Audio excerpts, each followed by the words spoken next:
I'd rather be with you. Ooh, yeah.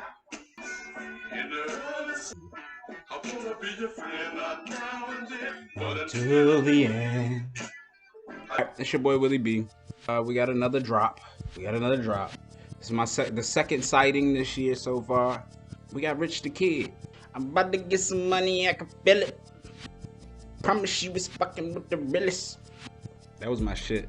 Like, I don't listen to a lot of Rich the Kid, so I'm excited for the opportunity to get to hear a whole project from him. Rich the Kid, born in Queens, New York.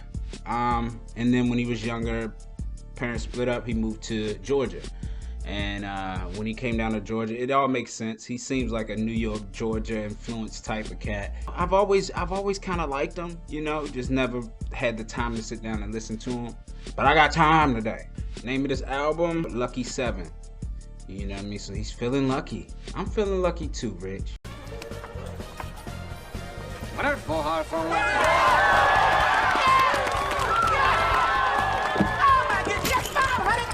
So he released this under his own label. I didn't know he had his own label. It's called Rich Forever Music, which, you know, under Empire, Warner Music Group, Universal Music Group. You know, we got a little son.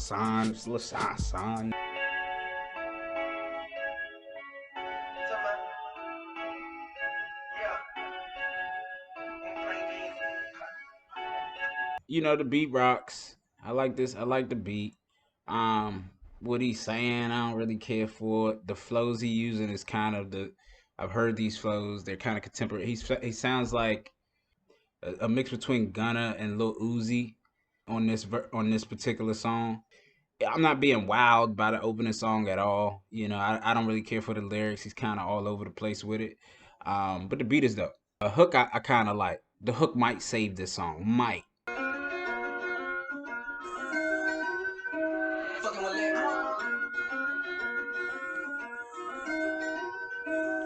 Fuck yeah. This joint get the rock, and he opened it up with the baby. And the baby, he is murdering anything he hop on. And the baby, he just so cold at like embodying whatever the theme of the beat and just housing it. He housework. Like, he remind me of Devin Hester. Yeah. The baby, you hop on the track with the baby, he gonna make you rap. And that's what I like. Like, on this one, he forced Rich the Kid to at least try to rap his ass off on this motherfucker. This is basically the baby's record. He's letting Rich the Kid be on it. Rich, he's showing up a little bit more on this joint for sure. It feels a little Meek Millish, the way he's flowing on that joint. But, hey, it's the game, baby. You get some Rich the Kid in there. It ain't like he just swag a bit the whole verse off of that. I remember selling CDs for another nigga to make my money. I ain't going back for no. Ooh, I like this one. This one got a little bop to it. And Sip T, I've never heard of Sip T. Funny name. I like that though. Sip T is dope. He's got a good voice. I gotta watch out for Sip T and see what you got, man. Ooh, Sip T at the end of that motherfucker. Hell yeah. Hell yeah. It's about definitely the way he melodically ripping that shit at the end of the boom, boom, boom, boom. That shit. Phew. Are you serious?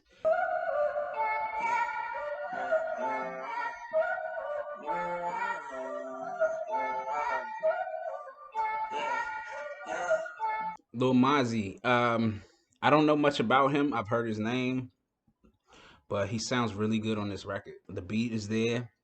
I like what Rich is doing to it. And I like the way Mozzie is singing. His sing rap is pretty cool on this.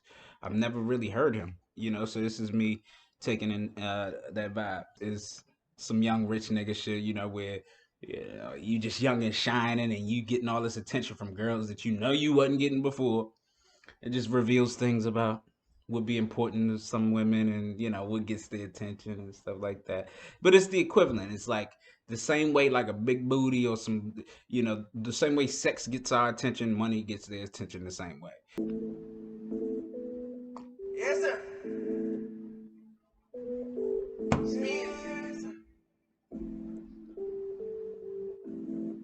Back in the bag again. Yes, sir. I done scraped up Benny twice.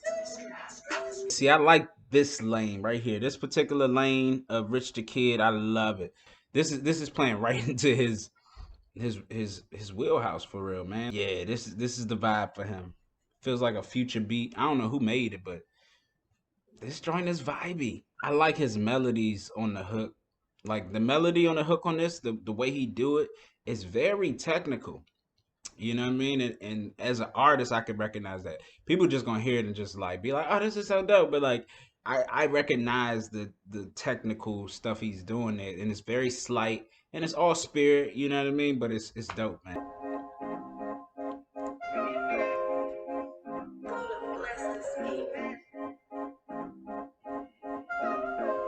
You know, it's one of them freak records. You know what I mean? He had to throw a super freak vibe in there. It'll get you moving. Of course, I've heard crazy and nasty songs, but this joint got a little vibe to it. I like that beat for sure. Off that nasty shit, she's nastier. She brought wave. She said, "Call me Mrs. Thumb in the Booty" or some shit like that. She, you know, whenever it's a feature like that, I gotta rate who I thought had the dopest verse. Oh, first listen, I don't know any of these females. I know the order, so I'll give you the order. The first girl who came on, I think she definitely like was number one. I don't know who that is, but she was the dopest, I feel like. I think the second girl kind of is number one, and then Rich, and then between the last two girls, I like the one with the smaller voice a little bit, and the last girl. The one they put last is kind of the one I like the least, but it's okay. They all talking that freak shit, so I'm in.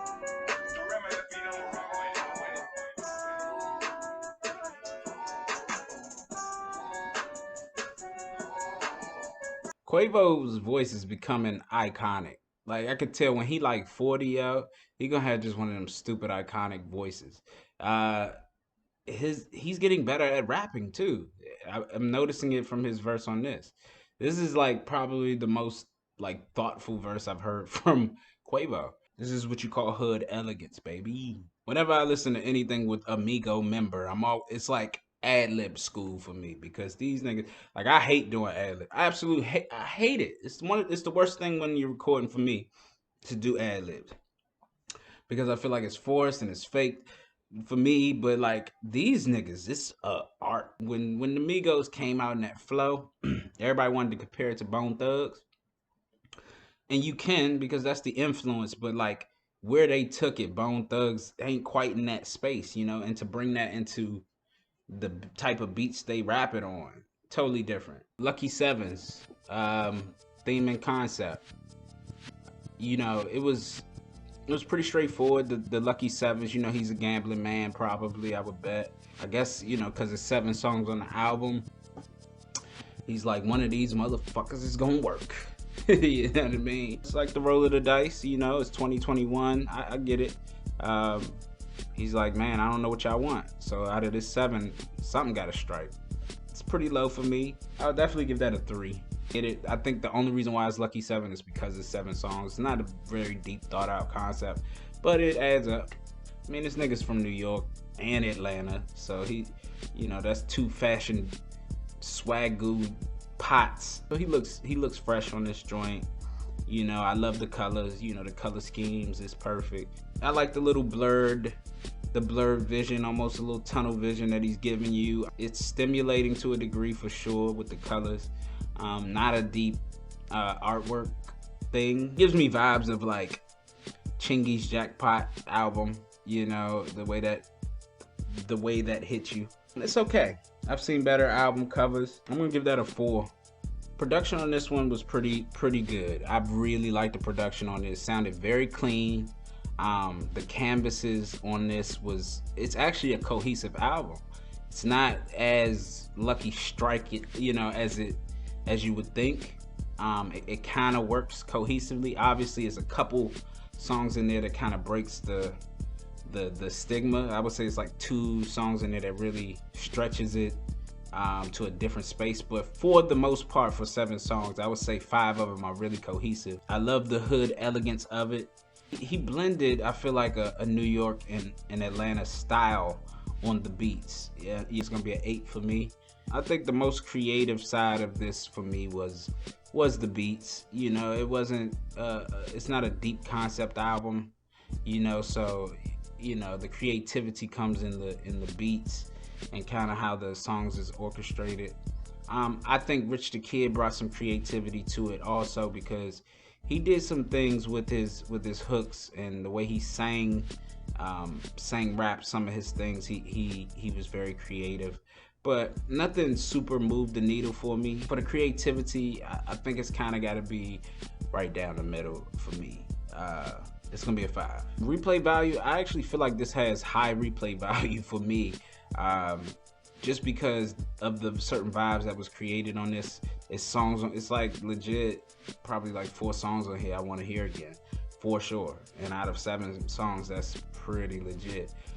So for me, the replay value on this is really high. I feel like it's records on here that you could add to the playlist. We're gonna go with an 8 in that department. Impact to the game and culture, once again, this is kind of early to see, but I feel like just because it's not heavy themed, it's not heavy concept, and it's just got certain vibes on it, that it's not gonna impact the culture in the game that heavy. But I think it definitely will make a splash, and it kicks off 2021 because we haven't had anything, you know. So to get some new vibes for 2021, I think for this year it'll definitely have some stabilization. But I think it's gonna be a big year, so it has the opportunity to get drowned out. A solid 4. I think that's fitting.